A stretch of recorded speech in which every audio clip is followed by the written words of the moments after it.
Why didn't y'all tell me to get on this immediately? Welcome to Surviving in Books, where life is nuts, so let's escape into great reads. Let us discuss the books that I read in October. I read 6 physical books and 2 on Kindle. One of them is a short story. So that's a total of 8 reads for October, which I am pretty happy about considering I've been doing deep dives for Alchemised for the greater part of the month. I'm going to cover these books in order from my least favorite to my favorite, and each one of them I will go over them, keeping it spoiler free and ending with a rating on the Shania scale and a chili pepper rating. The Games God Play by Abigail Owen. Now, I have never thought that I could ever get enough games and trials, but this book had me like, please, please, please, can we stop with the games and trials? It dragged and dragged and dragged. I almost DNF'd it, but it's got good bones. The story is about Lyra, who is a human, and in the world, it's Greek gods, games, and trials. In the world, there is a competition every so many years, and each of the gods picks a human representative. So she gets picked by Hades. So she's on Team Hades, and it's a weird thing because he doesn't usually participate in the Crucible, which is what they call it, but he does this year, and he picks her. She also happens to be cursed by Zeus to be unlovable. And her occupation before this is she's like a secretary for a group of thieves. Whoever wins the Crucible, the god that chose them gets to be king of gods. So we kind of think maybe that's why Hades cares, because he wants to be king of gods. And then we just get into the games and trials. There were so many side characters that I couldn't care less if bad things or good things happened to them because I just was not emotionally invested. And then the games and trials were dragging and dragging and dragging that I had fatigue. Games and trials fatigue. Another thing is that I have never really cared about the lengths of chapters. Whether they're long, whether they're short, I don't really notice that because I just keep reading from one chapter to the next. But I noticed it in this one. These chapters were so short and abrupt.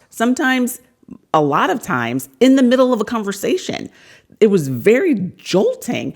And I was like, well, I guess now I have an opinion about chapters that I've never had before. I don't like them super short and choppy. So that's something that I've learned about myself. So this is what I think we need to do. Now, hear me out. We are going to take this book and we're going to take out the spice that's in it because there's not that much, but we're going to take that out. And then we're going to take out a good bit of the cuss words because Lyra is like a feisty FMC. Then we're going to cut it in half. We're going to make it young adult. And then we're going to have a winner. Like, I really think if we did those things that this book would be good because like I said, it's got good bones. So I'm going to give this, I have notes, and it is 2 chili peppers in its current form. The First 15 Lives of Harry August by Claire North. I like the premise of this book. There are people in the world, they're not like in a group, they're like kind of scattered throughout the world, that when they die, they come back and live that same life again. But they come back as a baby, which is an interesting twist. So it takes a little bit for the baby to kind of know what's going on. And then sometimes they go mad knowing in a little baby's brain that they have lived before. So it's very interesting to see what kind of choices people make when their lives keep repeating. Do they do good things? Do they do bad things? So I did like that. And I like the interesting thing that they like started their life completely over. Both of those things, very cool. I also think that this book had a good idea for how to create a plot arc in such a scenario, because what would these people care about if they could just relive over and over? And so who we have that's sort of like the villain in this liked it. Thought that that was very cool. Unfortunately, it gets a little sciencey, and I can't really tell you why, because that has to do with the plot and the villain in it. But that whole process, I got a little confused, and I also got a little bit bored. So unfortunately, those two things kind of took away from what I thought was like very interesting at the beginning. So this book is going to get, I have notes, and it is a green pepper.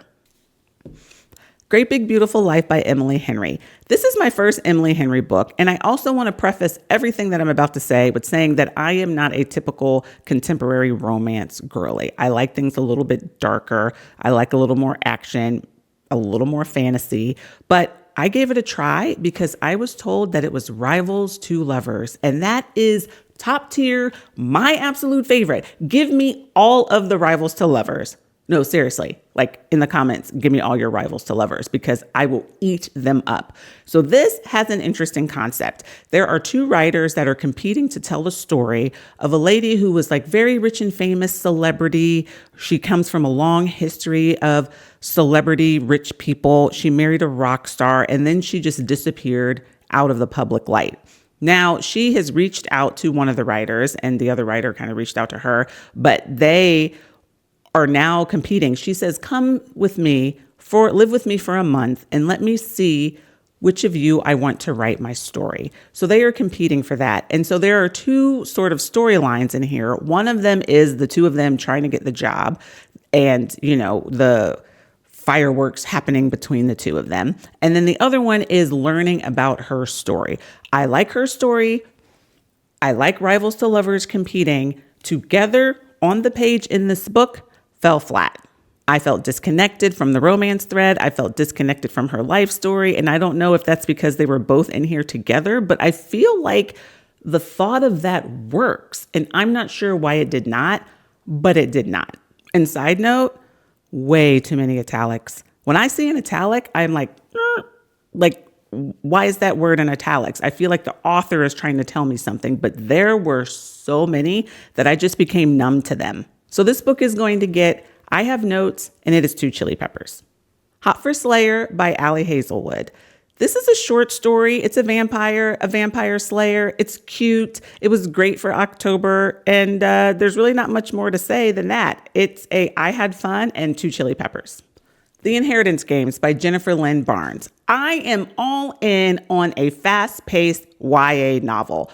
I really enjoyed this book. Avery, who lives with her sister, they're not doing so well, they don't have that much money, suddenly finds herself in the will of a billionaire, Tobias Hawthorne. So she has to go live in his house with his family that is not happy that she's in the will and they don't get left as much and she gets almost everything. And it's very like Knives Out. It gives me that Knives Out vibe with the twists and turns and betrayals. And then add in all of these puzzles because Tobias Hawthorne loves puzzles. So they're solving all these riddles. They're bonding or not bonding. Secrets are being unveiled. And all of it was just a really fun, good time. It was refreshing. It was exciting. And I was engaged. So this gets, I had fun, and it is a green pepper. But I just want to have a little side note that I am likely not going to read the next book, despite all of that fantastic stuff that I just said, because I am getting a hint of a little bit of a messy romance thread, and I do not do messy. Maybe you can tell me if I'm picking up the right scent or not, and if I should continue or not, because I will be angry. And that's not a spoiler because you start to get a whiff of that at the beginning. Red Rising by Pierce Brown. What a good time.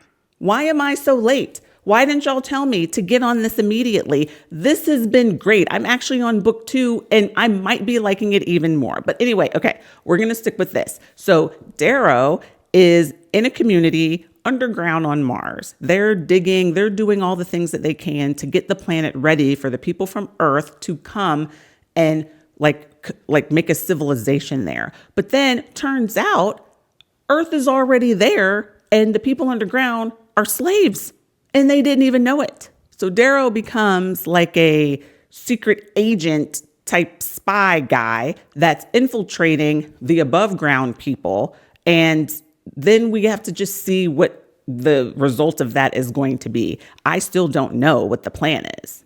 But we get, again, games and trials, but these games and trials are well done. The fight scenes in here, Pierce, great job. He does a great job. The suspense, the emotional attachment to the characters. Yes. The humor, I was laughing out loud at the banter between them and Severo, my boy Severo. Yes. I'm a little bit confused with the caste system because they're all colors, like workers are a color, soldiers are a color, the higher ups are color. And I probably need to do some research. I need to Google that so that I can understand. And the world building, I feel like the world is very vast. Like it's the whole solar system. I'm not sure because we don't get a whole bunch of that. And I hope in book 2, if we do get that, we get a little time to kind of sit with it and get like details to learn it so that we're not overwhelmed, because just the thought of it right now, my mind is like, so hopefully that will be okay. But I am excited to learn about the world. I just hope I am fed it in a way that I can understand. Darrow's character arc in here, he has growth, real, honest human growth. He makes mistakes. He learns from them. He gets smarter. He gets better. It is great. That is what you want in a main character. You don't want them to be the same at the end that they were at the beginning. We need that growth, and we get it. This is I Had Fun, One Chili Pepper. All the Colors of the Dark by Chris Whitaker. Now, is it possible to not enjoy every aspect of a book, but still love it? Because I am confused about that, because I think I loved it. I think I loved this book. But okay, first, let's just talk about what it is first. So Patch, he's a kid with one eye. So that's why they call him Patch, because he wears a patch over his eye. He wants to be a pirate. He makes a friend Saint. She raised bees. They're both weird. They get picked on at school. They have no friends. They find each other. They connect over her bees. Then he sees one of his classmates, Misty, like a guy trying to abduct her, and he intervenes and he gets kidnapped himself. The rest of this book is what happens after that moment and how that moment changes everyone. It is heartbreaking. It is emotional. It is sometimes suspenseful, sometimes like, what? But a lot of like, I'm worn out. I am worn out after this book. I think the middle drags. I'm going to be honest with you. I think it drags. There was a lot of just wearing a path into the ground with it. And I could have dealt without that, because all of the stuff that was dragging was torture to read. It was not happy stuff. It was sad stuff just happening over and over, just like the same thing. And I did not like that. The writing, like the words on the page and the characters, top notch. The humor, laugh out loud. I recommend this book. I recommend this book. I really do. I'm going to give this changed me, because how I was at the end of this book is different than the person I was before I read it. I want Patch to be okay. I want Saint to be okay. With like all of my being, I care about these characters. And that's how I know that this author did a good job. So yes, this changed me, and it is One Chili Pepper. Alchemised by SenLinYu. If you follow my channel at all, you will know that I have been talking a lot about this book. I have it's going to end up being about 5 hours of deep dive on my channel. So if you want to, let's just hop on over there and like discuss it with me, because I was all in on this book. This book became my personality. It's the end of the war. The good guys lost, the bad guys won. And what are we going to do about it? Helena at the beginning is a prisoner with no memory of how she got to be a prisoner. She gets sent to Farron, and he has to find a way to get her memories back. Then we go back in time to see how all that happened to get to where she is. Then we jump back to present day to see now what do we do with the fact that the good guys lost and the bad guys won. It is a story about war. It is a story about survival. It is a story about love. It is a story about where your limits are for doing what you think is right for the cause, and also what you think is right for someone you love. And like inside, like how you change completely when you go through a war. I love the world building. I love the characters. I love the Easter eggs, the breadcrumbs. I love the callbacks, all of the things that are into this book in a technical sense. I am all about. I did not read Manacled. That is the opinion of someone like that. Now, if you read Manacled, maybe you don't like it. Maybe you do. I don't know. I can't tell you anything about that. All I know is this book, absolute value. is fantastic. So this book gets This Changed Me because I will never be the same. And it is 2 chili peppers. So that's it. Those are the books that I read in October. So thanks for listening. What was your favorite read of October? Because I am always looking for recommendations for my TBR. Inheritance Games was what someone recommended to me. So I really appreciate that. I do read them. As you can see, I read your recommendations. My TBR is just crazy long, but I will get to it. I promise. I have a whole list. Please remember to like and subscribe. It really helps the channel. And this Saturday, I will be posting the final part 3 deep dive of Alchemised. I can't believe we are finally at the end, and I am a little sad about it. But I hope to see you there. It will be going up on Saturday. And until then, see ya.